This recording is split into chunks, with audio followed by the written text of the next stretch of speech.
వచ్చారు. పైకి రమ్మను. చూడు, అయ్యగారిని కూడా పైకి రమ్మను. అలాగేనమ్మా.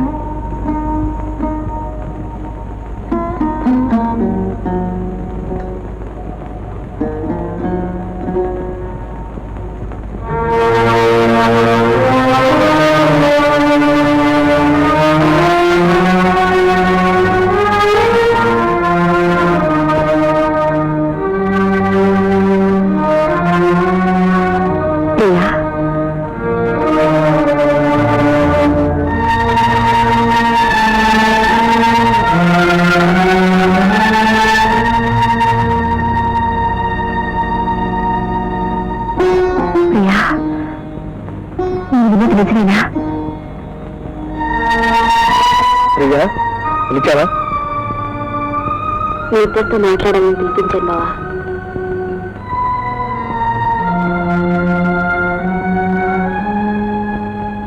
ఏమిటి?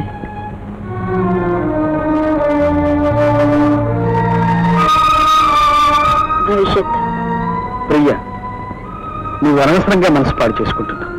నీకేం లేదు, నీకేం కాలేదు. క్యాన్సర్ వచ్చి ముదిరి బతికిన వాళ్ళు ఎవరైనా ఉన్నారా? నువ్వు ఉంటావు ప్రియా. జీవితం స్పెషాలిటీ బావా.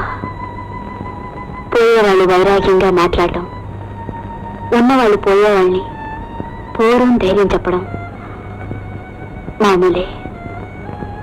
నేను పోతానని మీ అందరికి తెలుసు. ఆ సంగతి నాకు తెలుసని కూడా మీకు తెలుసు. కానీ ఆ మాట నన్ను అన్నవారు.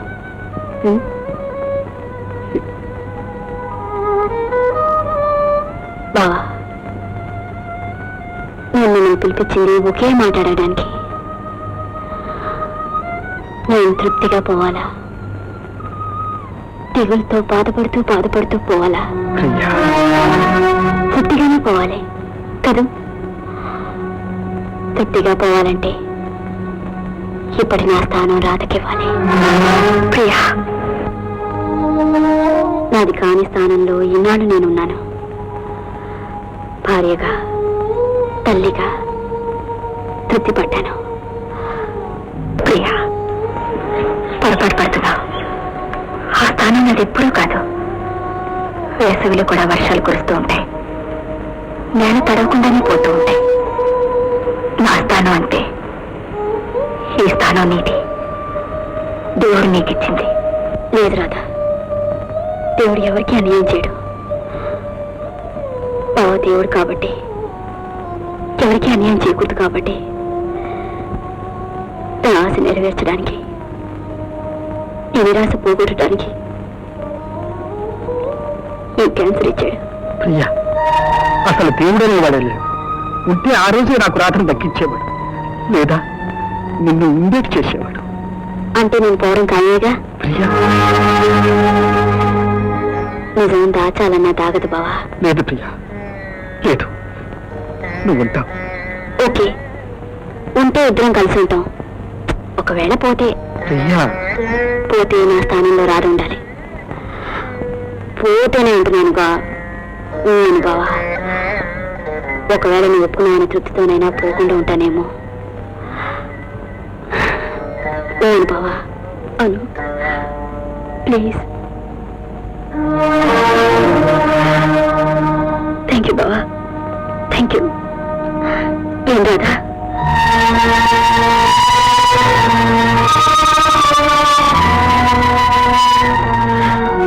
Thank you. ఇప్పుడు నాకెంతో తృప్తిగా ఉంది. నేను పోతే మీ ఇద్దరు భార్య భర్తలు. బావా, నేను ఉండగానే మీ ఇద్దరిని భార్య భర్తలుగా చూడాలని ఉంది. అవును బావా, ఆ రోజు తన దగ్గర ఉండే మనం ఒకటి చేసింది. ఇప్పుడు నేను దగ్గర ఉండే మీ ఇద్దరిని ఒకటి చెప్పి, ఇందులో తప్పే ఉంది బావా. ప్రియా, ఏమిటి కోరిక? అర్థం లేకుండా. అర్థం లేకపోవడం ఏంటి బావా? నేరం చేసి శిక్ష పడితే ఆ నేరస్తుని కూడా చనిపోయే ముందు ఆఖరి కోరిక ఏమిటని అడుగుతారు. ఆ కోరిక తీరుస్తారు. నేను నేరస్తురాలను కూడా కాదు, ఒకే కోరిక కోరాను. అదే చివరి కోరిక. కాదంటారా?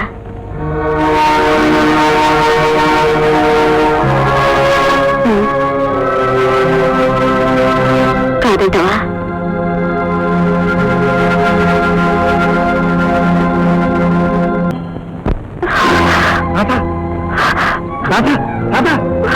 ఏమిటండి అది తిరుగుతున్నట్టుండే.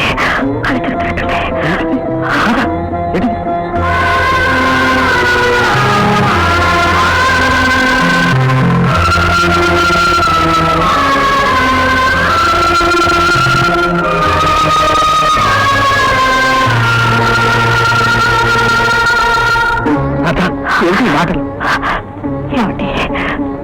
నేను పోతే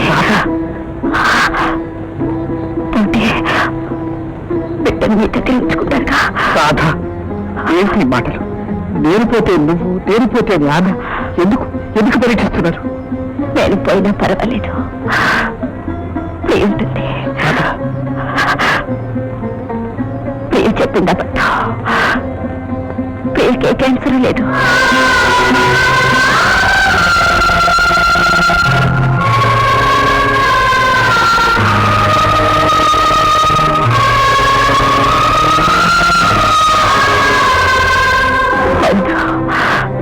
తను బ్రతుకుండగా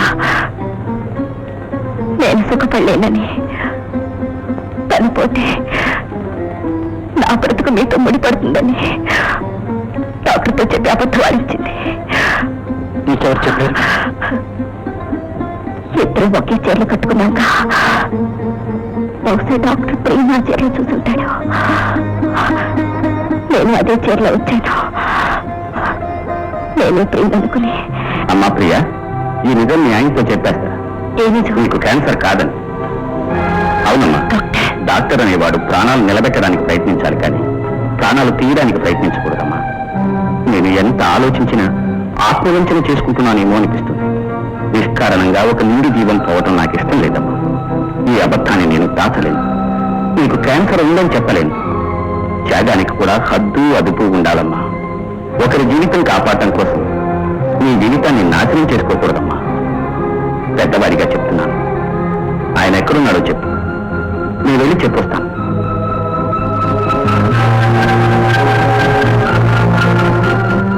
ఆఫీస్లో ఉన్నారు. చెప్పాలనుకుంటే వెళ్ళండి, చెప్పండి.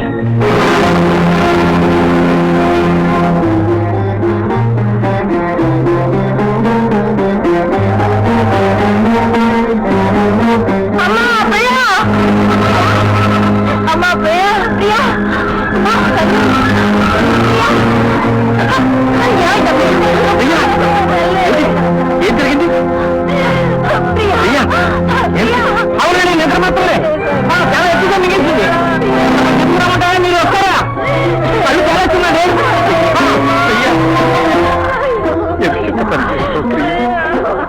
ప్రియా, ప్రియా,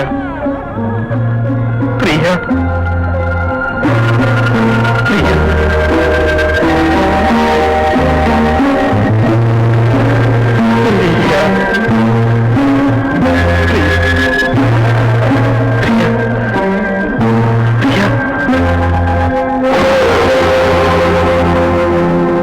బావా, ఆకాశానికి సూర్యుడు ఉన్నాడు, చంద్రుడు ఉన్నాడు.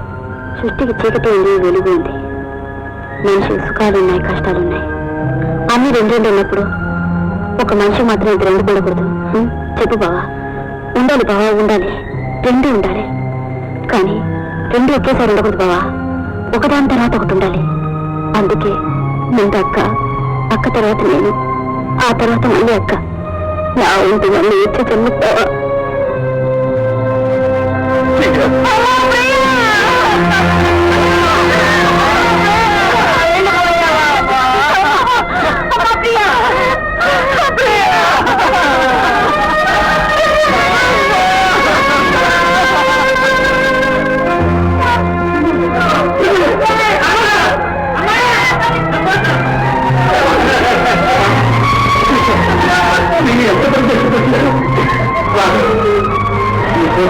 దేవుడు త్యాగం చేశాడు. ఆమె నీకోసం తన జీవితాన్ని త్యాగం చేశాడు.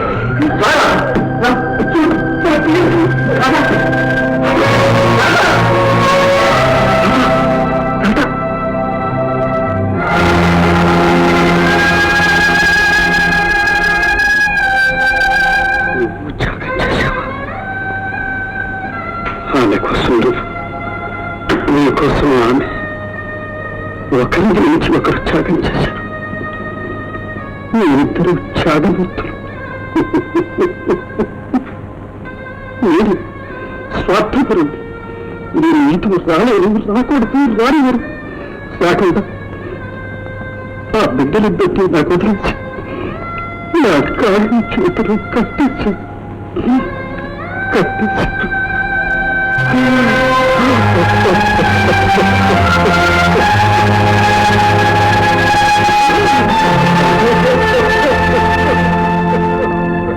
విధి అనేది చాలా విచిత్రమైంది. ప్రతి వాళ్ళు అనుకుంటారు విధి మనుషులతో ఆడుకుంటుంది అని. కానీ విధి అనేది ఆడుకోదు. ఎప్పుడు ఏది జరగాలో, ఎప్పుడు ఏది చెయ్యాలో ఆ సమయానికి అది చేస్తూ ఉంటుంది. అలా చేయడంలో ఒక్కోసారి ఉన్న సమస్యలు పరిష్కారం అవుతూ ఉంటాయి, ఒక్కోసారి లేని కొత్త సమస్యలు పుడుతూ ఉంటాయి. తను పోయి రాత జీవితాన్ని చక్కబెడితే సమస్య పరిష్కారం అవుతుంది అనుకుంది ప్రియ. తను పోయి ప్రియ జీవితాన్ని సుఖపెడితే సమస్య పరిష్కారం అవుతుంది అనుకుంది రాత. ఇద్దరూ ఆలోచించింది ఒకరైనా మిగులుతారని, ఒకరైనా సుఖపడతారని, ఆ ఒకరైనా ఆయన్ని సుఖపెడతారని. కానీ ఒకరికి తెలియకుండా ఒకరు ఇద్దరూ పోతారని పాపం ఇద్దరూ ఊహించలేదు. ఊహించి ఉంటే ఆ బిడ్డలు అనాథలు అయ్యేవాడు కాదు, ఆ భర్త ఏకాకి అయ్యేవాడు కాదు. ఆ ఇద్దరి త్యాగానికి బలిగా, ఆ సమస్యకు పరిష్కారంగా, దిక్కులేని ఆ ఇద్దరి బిడ్డలకు తల్లిగా, తండ్రిగా అతను మిగలక తప్పలేదు. ఈ భర్తకి, ఈ బిడ్డలకి జరిగిన ఈ అన్యాయం లోకంలో ఏ భర్తకి, ఏ బిడ్డలకి జరగకూడదని, ఈ స్థితి కడకు పగవాళ్ళకు కూడా ఏర్పడకూడదని బంధానికి, అనుబంధానికి, త్యాగానికి మారుపేరుగా ఈ శ్రీవారి ముచ్చట్లు మిగలాలని